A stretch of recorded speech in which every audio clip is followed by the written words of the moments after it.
안녕하십니까. 매주 토요일 여러분들을 찾아뵙는 서종욱의 법대로 11월 8일 순서 시작합니다. 어서 오십시오. 안녕하세요. 우선 이 문제부터 빨리 좀 알아봐야 될 것 같아요. 어제 밤에 좀 큰 일이 벌어졌죠. 큰일이 그게 바로 대장동 일당에 대해서 대장동 그때 법정 구속 5명이 다 됐잖아요. 그 중형을 선고받고 5명이 법정 구속이 됐는데 이 5명은 전부 다 2심에 이제 항소를 했어요. 항소를 했는데 검찰이 항소를 한다고 해서 준비를 하고 있다는 말이 들렸는데 갑자기 그러니까 어제가 일주일이니까 일주일 내에 이제 항소를 해야 되는 거죠. 그런데 자정이 시점이었는데 자정이 지나버렸어요. 그러니까 검찰이 항소를 안 했습니다. 그러면은 결국은 검찰이 항소를 안 하고 피고인들만 항소를 하면은 피고인들이 더 이상 불리한 판결을 못 받는 거죠. 그러니까 불이익 변경 금지 원칙. 불이익 변경, 그러니까 불이익 한쪽으로 그 재판 선고를 변경하면 안 된다. 그러니까 1심보다 더 무거운 죄는 못 때리는 거죠. 그렇죠. 그런데 그런 결정을 내리는 그 주체는 그런데 그 수사 검사들이 지금 반발해서 집단 성명을 냈거든요. 이게 그 위선의 그 압력이 있었다. 이게 절차가 어떻게 됩니까? 그러면 검사들이 위에 결재를 받고 이거를 항소를 해야 되는 건가요? 그렇죠. 항소는 이제 그 중앙지검장의 결재입니다. 중앙지검장. 정결. 정결. 중앙지검장까지. 근데 이 검사들은 중앙지검 소속이잖아요. 그러니까 이제 그 공판팀이 있고 수사팀이 있거든요. 근데 수사한 사람이 공판에 많이 들어가 있어요. 거의 섞여 있다 보면 돼요. 그렇죠. 실무팀에서 이제 그 정진우 중앙지검장 결재까지 받았어요. 그렇죠. 항소한다고. 근데 이게 뒤집어진 거죠. 그래서 이제 정진우가 사표를 냈는데 공식적으로는 이제 그 대검에 반부패부에서 지시했다. 그러니까 대검에 그 총장이 없잖아요. 지금 총장 직무대행이죠. 노만석. 노만석. 그러니까 이제 공식적으로는 노만석이가 지휘한 거죠. 대검의 부장은 참모니까 노만석이가 항소하지 마라. 근데 법무부에서는 이제 그 자기들은 지시한 적이 없다. 잡아떼고 있는데 근데 뭐 제가 여러 전화가 몇 통 왔어요. 그래서 이게 법무부에 있는 후배도 이거는 정성호가 지시한 게 맞고요. 근데 정성호들 자기가 교도소 갈 수 있는데. 그러니까. 근데 왜 그랬냐? 저는 민정실에 이태영이가 이제 그 모든 걸 이게 다 컨트롤하는 실제 봉욱은요. 이게 어떤 파장이 올지 알아요. 봉욱은. 민정수석은. 자기 목숨 바쳐서 하지는 않습니다. 근데 이태영은 이미 이재명과 한 몸이에요. 이재명 변호사잖아요. 그렇죠. 결국에 저는 이재명 민정실에 실무 책임자는 게 그 이태영 민정비서관이 정성호 법무부 장관한테 이야기하고 정성호가 이제 그 대검에 지휘해서 결국 이제 그 검찰총장이 지시를 내렸다. 그래서 이게 4시간 앞두고 이렇게 뒤바뀐 거예요. 4시간 이제 자정 4시간 전에 이거 제가 하지 마라, 항소하지 마라 그렇게 왔다는데 여기 지금 보면은 이 피고인 남욱중 5명에 대한 대장동 개발 비리 관련 배임 등 사건 항소 기간 도가 경위 이런 게 이제 있어요. 이게 그 검사들이 그 이제 그 항의하면서 낸 건데, 그러니까 항소 기간이 도가 했다는 거 어제 자정에 넘겨버렸다는 이야기죠. 거기 보면은 저기 타임라인 순으로 쭉 써놨는데 분명히 서울중앙지검까지는 그대로 다 하기로 돼 있었어요. 결제 다 났고, 다 하기로 돼 있었는데 갑자기 그 연락이 와서 기다려라. 반부패 부장이 전화해서 뭐 기다려라 이렇게 했다는 거예요. 그러다가 결국은 그 하지 말라고 했다는데 다 법원에서 대결을 하고 있었다는 겁니다. 검사들은. 근데 하지 말라고 했다는데 그러면 서울중앙지검은 서울중앙지검장은 오늘 사표를 낸 걸 보니까는 물론 오늘 사표 낸 거에 대해서도 말들이 있더라고요. 아니 미리 어제 막았어야지. 다 지나가고 나서 이렇게 하느냐. 근데 어쨌든 서울중앙지검장은 하자는 거였고 서울중앙지검 위에 대검이 있고 그 위에 법무부가 있고 그 위에 용산이 있는데 결국은 용산에서부터 내려왔다고 보시는 거죠. 그렇죠. 이태영 민정실에서 그다음에 법무부가 했다. 아니 검찰총장인들 말라고 이게 자기가 총대를 맵니까? 그렇지. 이건 이제 이재명하고 운명 같이 하겠다. 이렇게 봐야 되고요. 이 사건은 항소를 안 하면 안 되는 이유가 보세요. 법에 보면 정량학이요. 정량학은 이제 그 10년 구형에 5년 나왔어요. 그렇죠. 그럼 이게 절반밖에 안 돼요. 원래는. 그러면 이게 항소해야 돼요. 그렇죠. 그다음에 그 남욱이는 4년 나왔습니다. 7년 구형에. 7년 구형에 4년. 그다음에 김만배는 12년 구형에 8년. 구형보다 한참 적게 나왔잖아요. 이럴 때는 이게 첫째 항소해야 되고요. 두 번째 진짜 이유가 뭐냐? 지금 추징금이요. 검사가 기소한 게 배임은 4,895억, 4,895억이에요. 특경. 근데 그게 무죄 났잖아. 여기 무죄난 거는 무조건 항소하게 돼 있어요. 그렇죠. 그럼 이게 형량이 무기징역까지 가는 거예요. 그다음에 4,895억 배임이 되잖아요. 이게 있고 그다음에 더 중요한 게 이해충돌방지법 7,886억이에요. 이걸 추징하는 거예요. 원래 이해충돌방지법. 근데 그게 무죄 났어요. 그게 1심에서 이제 저게 피해액을 산출하기 어렵다고 해서 무죄를. 예, 특경은. 특경은. 그다음에 이해충돌방지법은 유동규 씨 공무원만 법하는데 그렇지. 유동규가 무죄 났어요. 그다음에 그 정지상하고 이재명이 거기 들어 있거든요. 그러면 이게 이해충돌 방지 이게 옛날 부패 방지법인데 추징이 돼요. 결국 7,886억을 추징해야 되는데 지금 현재 추징은요. 김만배한테 428억. 그다음에 뭐 유동규, 정민용 다 합쳐가지고 한 470몇 억밖에 안 돼요. 그렇죠. 그럼 이게 그 7,300이 추징이 안 되는 거예요. 지금도 돈이 아직 아파트가 많이 남아있어요. 분양할 게. 그다음에 남욱 정량 가져간 돈도 많잖아요. 근데 이게 추징이 저는 한 7천 거의 뭐 4,500억을 국고를 손실시키는 엄청난 일이다. 이건 이게 당연히 항소해서 그렇죠. 추징을 다 했어야 되거든요. 7,886억. 그래서 이게 엄청난 지금 범죄다 저는 봅니다. 7,886억 추징이라는 게 이제 천하동인 1호, 2호, 3호, 4호 이 이야기죠. 그쪽에서 이제 그 이득을 얻은 총 얻은 이익이 7,886억이고 그다음에 배임은 4,895억이다. 그러니까 4,895억은 성남도시개발공사에 이익이 갔어야 되는데 그걸 민간업자가 가져가 버렸다는 거고. 그렇죠. 그런데 거기에 대해서 그러니까 특경이라고 좀 전에 말씀하신 게 이제 특별 그 경제범죄가중처벌법이죠. 거기에 그 50억이 넘으면은 그거를 적용을 하면 무기징역까지 선고를 할 수가 있는데. 그럼요. 산정할 수가 있거든요. 근데 그걸 1심에서 안 했어요. 안 했으면은 검찰 기소장에는 그게 있기 때문에 분명히 2심에서 다퉈봐야 되는데. 그럼요. 그걸 차단을 해버린 거예요. 대법원까지 다투야죠. 그렇죠. 차단을 해버렸는데 그러면은 조금 전에 그 이태영 그 변호사를 말씀을 하셨는데 그 위에는 이제 이재명하고 다 상의를 했다고 봐야 되는 거죠. 그렇죠. 상의를 했다고 보면은 이재명은 왜 그렇게 시켰을까요? 그러면. 이거는 이제 그 항소를 못하게 한 게요. 왜 그랬어요? 저는 한 세 가지 정도 분석하는 게 얼마 전에 이재명이가요. 검사들 보고 상고하지 마라 그랬잖아. 그 상고하지 말라고 했죠. 왜 습관적으로 상고하느냐. 계속 괴롭히느냐. 그때는 저희들이 생각할 때 자기 1심 무죄 나왔으니까는 위정교사. 위정교사 무죄 나왔으니까 그런 거를 왜 검사가 하느냐. 그거 한 거 취소하라. 저는 이렇게 받아들였는데. 그건 이제 여러 가지 뜻이 있어요. 여러 가지로. 그 이재명은 이제 쓸데없는 검사들은 항소나 상고하지 마라. 이게 첫째 영향이 미쳤을 거고요. 자기가. 그때는 주로 이제 무죄 나온 거를 상고를 하면은 뭐 그것을 2심에서 바뀔 확률이 5% 그랬는데 무죄 나지 않은 것도 어쨌든 뭐 검사들이 상고하는 거를 그 제한하라는 지침을 준 거네요. 그러니까. 지침을 그때 준 거죠. 그것도 이게 영향이 있을 거고요. 두 번째는 이제 이게 형량이 주로 항소할 사람이 누굽니까? 김만배. 그렇죠. 그다음에 그 남욱. 그다음에 정민용이잖아. 근데 세 명이 전부 이재명 편을 들고 있어요. 검사가 조작했다. 그렇지. 남욱에는요. 자백 안 하면 검사가 배를 쨘다고 그랬어요. 배를 가른다고. 어제 그 법정에 나와가지고 그 검사가 자기한테 거의 협박을 했다. 그러니까. 자백 안 하면 배를 가르겠다. 뭐 했다. 이렇게 하면서 지금 진술을 바꾸고 있잖아요. 그다음에 정리학은요. 검사가 자료를 조작했다 그래. 평당 단가를. 그러니까 전부 이게 그 이재명 편을 들고 검사를 공격하는 사람들이 전부 혜택을 받잖아. 그렇지. 항소하면 이 사람들이 불이익 하잖아. 또 이게 남욱 정리하고 추징도 안 했잖아. 다 가져간 거예요. 그렇죠. 그러니까 제 말은 이게 오히려 협조적인 김만배, 남욱, 그다음에 그 정영학을 도와주기 위해서 항소하지 마라. 항소하면 이 사람들이 올라가잖아. 이게 저는 두 번째 이유다. 이렇게 보고요. 그다음에 세 번째 결국 이재명 자기도요. 빨리 이 사건을 축소해서 빨리 끝내고 싶은 거예요. 자기 이제 빠져나가는 거. 그렇죠. 괜히 이게 검사가 항소하면 또 하나하나 캐잖아요. 뭐 유착이라든지 또 이게 추징금 규모나 모든 게. 그러니까 자기는 이제 이 상태에서 빨리 최종하게 대장도를 끝내자.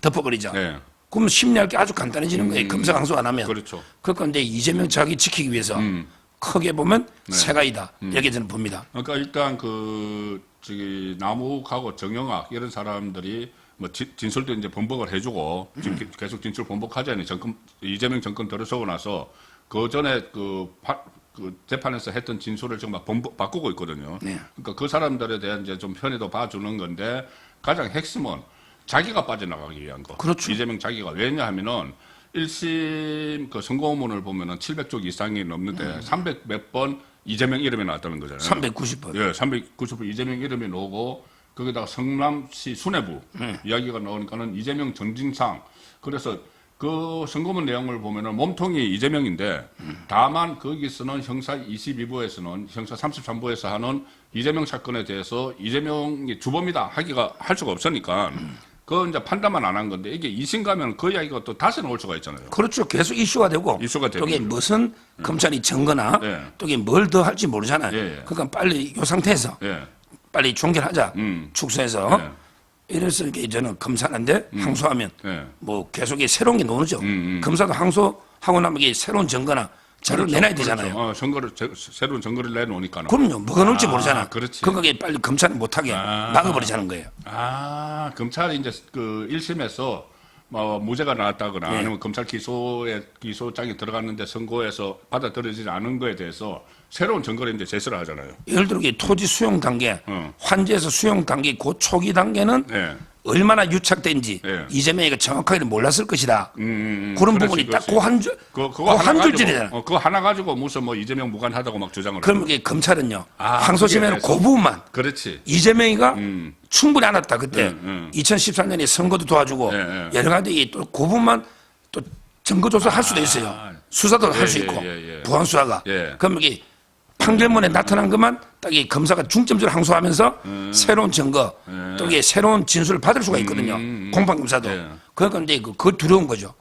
그러니까 1심 선고문 그 많은 이재명 이름 나오는 것 중에서 유일하게 지금 민주당이 이재명 상관없잖아 하고 하는 게 제일 처음에 이제 환지 방식에서 토지를 그 대장동 토지를 확보를 할 때 환지 방식에서 수용 방식으로 바꿀 때 그 시점에 아주 초기잖아요. 그 초기에 유동규하고 김만배하고 이렇게 작당하고 놀아나는 걸 이재명은 몰랐다. 몰랐을 가능성이 있다. 그러니까 이거 가지고 이재명 상관없잖아 하는데 이건 아주 초기고 그다음부터 사업자 선정하고 이익 배당이 막 그 결정이 되잖아요. 그래서 이재명이 다 개입했다는 건데 만약에 이게 2심 가면은 1심에서 그렇게 저 선고가 나왔던 데 대해서 검찰이 새로운 증거를 막 갖다 대겠죠. 그게 바로 이제 좀 이따가 하겠지만 김용입니다. 그때 2010년, 11년 남욱이하고요. 가장 결탁해서 그때 제가 최윤길 의장 변호를 했잖아. 성남도시개발공사. 그때예요. 그때 모든 건데 그 민주당 의원들 있잖아요. 이 사람들 동원하고 최윤길 의장은 이제 이쪽에서 이렇게 갔잖아요. 그러니까 이제 아마 제가 보기에 김용 의원이 그때 큰 역할을 했을 거예요. 대장도 일단 그때 남욱이 주도할 때. 그러면 이제 검찰에서 김용 사건 가지고 이게 봐라. 김용이가 다 알았지 않냐. 그렇지. 그러면 김용한테 김용이 오른팔. 자기가 그랬지 않냐. 의원이 보고할 리가 있냐. 이런 식으로 이게 보완 증거를 계속 낼 수가 있잖아요. 그런데 그런 걸 막기 위해서 하는 거죠. 그래서 어쨌든 이 검찰이 어떤 뭐 새로운 증거를 제시를 해서 다시 이재명이 완전히 콘으로 몰릴 수 있으니까 아예 그걸 원천 차단시켜 버렸는데 그런데 저는 이 대장동 사건에서 이재명하고 김만배 일당이 무관하다고 절대 보지 않는 이유가 두 가지가 있어요. 하나는 그때 누구죠? 그 이재명의 변호사 그 법제처장 조원철.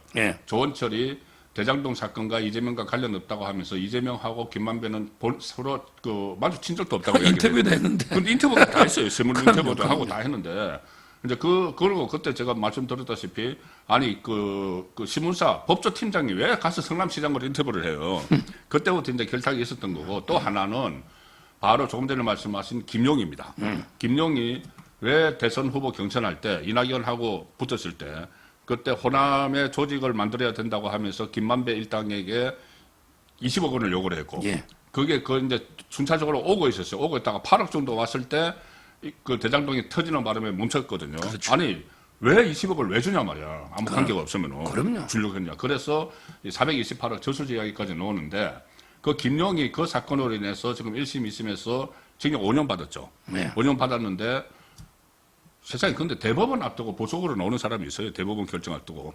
거의 뭐 아주 드물죠. 어쨌든 나왔어요. 나와서 이렇게 뭐 인터뷰도 하고 막 하고 있는데 아마 그 대법원 확정 판결 날짜가 잡혔다면서요. 날짜가 잡혔나요? 좀. 지금 이제 그 중앙일보에 오늘 중앙일보에요. 취재가 된 것 같아요. 이번 달 하순경에 선고한다. 하순 이번 달. 그럼 이게 보통 2주 4주. 그러니까 하순이 4주잖아요. 그렇죠. 그럼 이게 보통 목요일 날 뭐 선고를 하고 날짜는 조금씩 변동이 있어요. 저번에도 급할 때는 전화비치하고 또 다르니까 부니까 뭐 날짜를 특정 안 해도 예. 아마 이제 그 4명이 하거든요. 예. 대법원의 일부에 주심 대법관이 서경환. 근데 그 제 느낌에 그 선고한다고 하잖아요. 예. 중앙일보가. 예, 예. 그러면 이제 그 전화배치를 안 가고 선고하면요. 예. 거의 기각될 가능성이 많아요.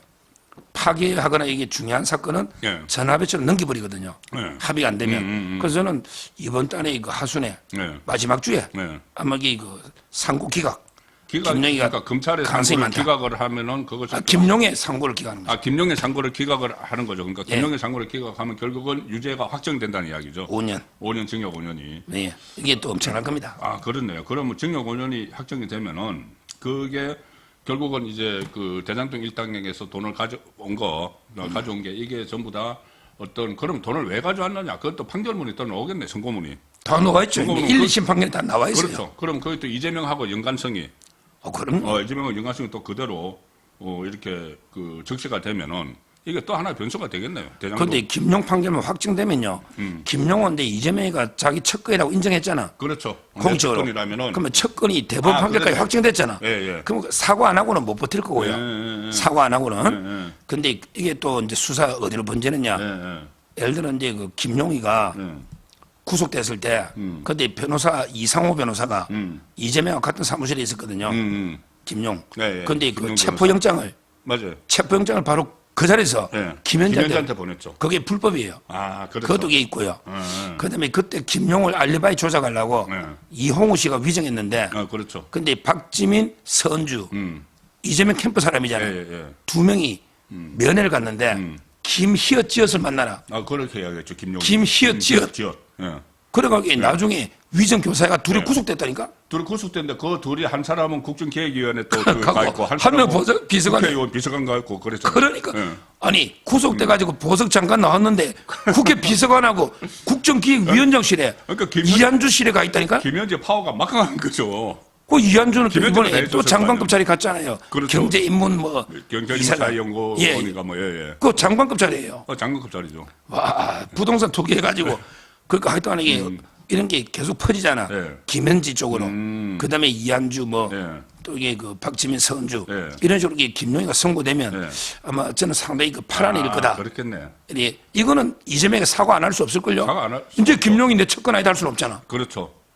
김용도 그러면 이제 김용 아니고 내 첫건은 정진상 정도 돼야지 이렇게 또 이야기하면은 근데 어쨌든 이게 지금 대장동하고 연결고리를 그 이재명이 차단하기 위해서 지금 이태영을 시켰든지 어쨌든 해서 정성호를 움직여서 정성호가 아마 대검의 노만청한테 이야기하고 뭐 이런 구조로 이게 항소를 안 한 것 같은데 그런데 이게 다시 이게 이제 불거지는 그 계기가 이게 바로 김용 그 판결이 나오면은 대장동하고 연결성이 또 다시 불거질 수밖에 없는 구도가 되는 거죠. 그렇죠. 예.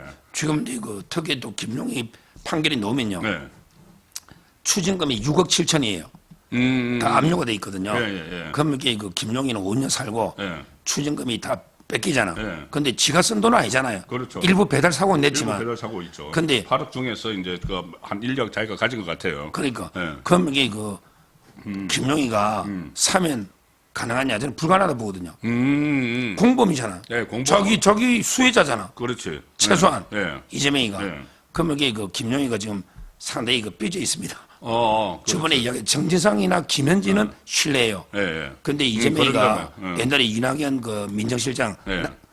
그때 그 남평호 씨 예. 그때 폭로했잖아. 예. 정진상이는 믿을 만한데 김용은 못 믿는다. 그렇게 이야기. 그러면 이게 김용희 사면 안 해주면 예. 입이 이화영이나 몇 번 열렸잖아. 열렸다 닫혔다 열렸다 닫혔다 했잖아. 그렇지. 대북 근데 선거 보고 했다니까. 김용 입도 별로 무겁다는 사람이 없어요. 예. 김용도 아주 가벼운 사람이에요. 돈 밝히고. 예. 그럼 이게 사면 안 해주고 추징금 돈 안 내주면 그럼 이게 김용이 어떻게 됩니까? 폭로하겠지 뭐. 그럼요. 저는 그것도 난감하죠. 예. 사면 안 해주면 삐질 거고. 그렇지. 사면 해주려니까 이게 여론이 무섭죠. 역풍 불죠. 역풍 부는 정도가 아니죠. 공범인데 말도 안 앞으로 되는 이게 저는 대법원 남에게 사면 문제 이것도 이게 우리가 관심 있게 봐야 됩니다. 그렇네. 야, 이재명이 엄청난 김용 딜레마에 봉착을 할 수가 있네. 김용 딜레마. 사면 해주자니 그렇고, 사면 해주면은 바로 민심의 역풍을 맞고, 사면 안 해주면은 김용이 폭로를 할 거고. 그리고 그때요, 김용 변호인단이 텔레그램 방이 있었거든요. 맞아요. 초기 이상호하고 그다음에 이근태라고 핵심이거든요. 지금 국회의원 된 그 이근태인가요? 김기표, 이근태 부천에 거기 공천 하나 줬잖아. 김기표. 그 공천 이근태는 정진상. 그다음에 김기표. 그렇죠. 부천에.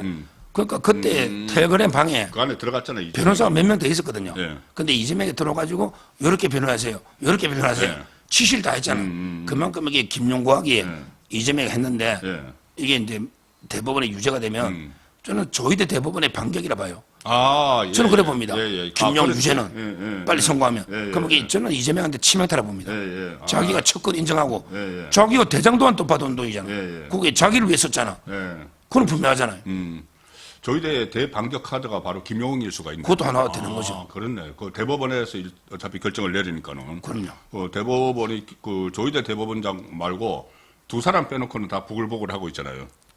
두 사람 근데 두 사람도 오경민은 정인 채택돼가지고 엄청나게 욕을 그렇죠. XX만 아니 몇 가지 정인 불러 국회 청문회 맞아요. 엄청나게 열받아 있대. 제가 그때 오경민 친구 만났잖아요. 맞아요. 그때 그러니까 그 이재명에 대해서 무죄해줘야 된다고 했던 그 좌파 법관 2명이 있는데 그렇죠. 그 중에서 한 명은 자기도 막 정인으로 보려니까는 부글부글 하고 있고 나머지 한 명은 만약에 조희대가 날아가면은 자기가 그 권한 대행을 하니까 그 조국이하고 동기죠. 이영구. 이영구 오경미 둘이가 좌파인데 근데 정인 채택이 돼버리니까 오경미도 지금 엄청 열받아 있다.